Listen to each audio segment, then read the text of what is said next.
Um, I would just wanted to take this time right here, not really to say anything in particular too much or in detail, I guess, but I'm not exactly sure what I'm saying. But what I wanted to say is that I've come to the conclusion that I believe every object, every form of matter, or probably every system or every graph or something has a central ghost number inside.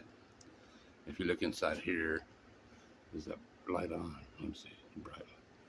There's a little copper I tried to fashion into a cube, a little copper piece of sheet metal or a sheet copper, and that's the central ghost number. That cube right there inside is the inner cube, and this cube out here is the outer cube. And this is a multiplication cube, and that's the inner ghost number 46656, and on the other side is some complementary multiplication.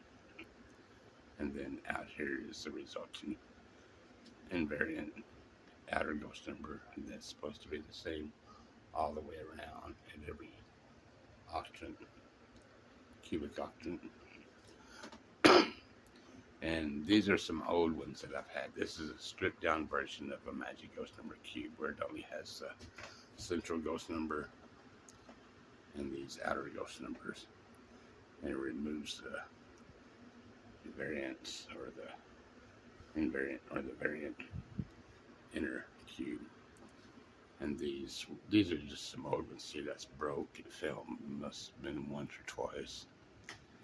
And this is its counterpart, stripped down version, and it forms and that's fallen apart really bad, but it forms a tetrahedron or octahedron inverse out of the main ghost numbers, or the main numbers of the stripped down version. And right here had a one beside here, but it fell and it broke beyond repair. And this one is a stripped down version to this magic ghost number cube. These are all old cubes and not very well put together. And this is there was a stripped down version to this one, and this is sort of falling apart, but these are the additions. That's an 84, which is significantly lower than the outer ghost numbers on the multiplications. And you can see all the numbers are smaller. It's an addition cube, and that's that copper. I tried to fashion into a cube, in the center is a central ghost number 28, I think. I think it says 28 in silver ink. And 48 is one of the complementary inner ghost numbers, which equals 84 on the outside. The outer ghost number. Those are the three ghost numbers. And this is these are just an old bunch of magic ghost number cubes. And this shows magic. This is a shirt I had made, and it shows the magic ghost number cube in multiplication, addition forms, and full and stripped down versions. And on the back side, I'm not sure if there's a back side, but on these are the variant ways of creating different types of magic ghost numbers. And on the back side is the others 4 or 5 ways. And this moves on to higher polyhedra, and these are falling apart. They're mostly used for art anymore, but in there I made a cube out of copper again, which in actuality it should have been to go along with the feature of this whole thing. It should have been a dodecahedron. And in here it's still hanging, and I made a cube, I believe, inside here too for the central ghost number. Let me see if I can drop the slide there better. There's a cube dangling inside there. Or is there? I'm not quite sure. So these are higher polyhedra. And I couldn't get anywhere with these because they were really crappily put together and everything. But over here are the first big advance I made in these.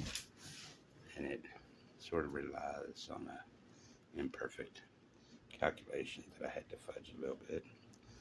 But if you notice inside here, I wonder if this would help.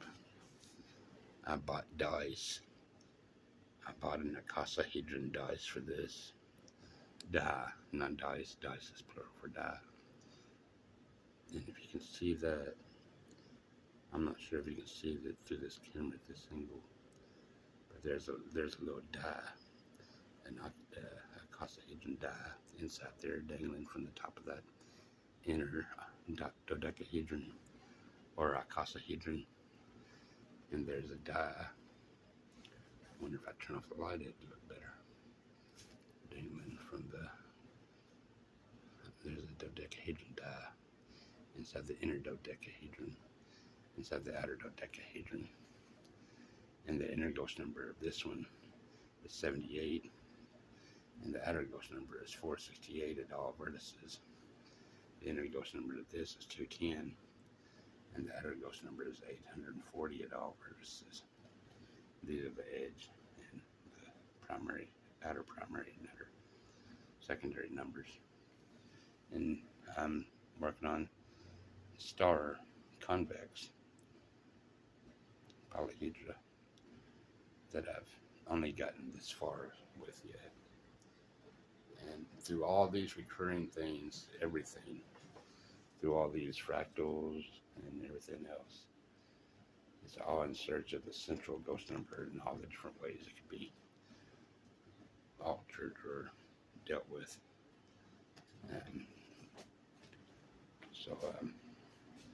This recurring theme of all this stuff is the central ghost number.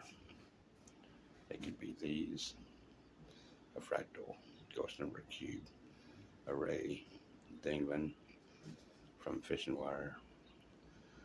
And this is the traditional way of constructing a magic ghost number cube. And it's always that central ghost number that you can fractalize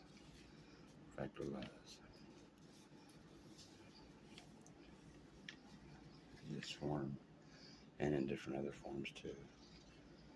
And this is a fractalization, and it can go to infinity, but I stopped at 21 by 21 by 21, and these are just rough sketches.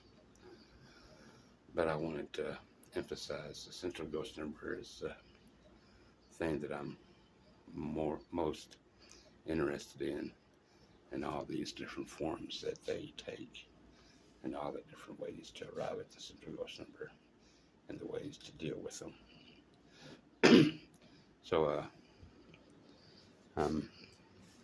thanks a lot.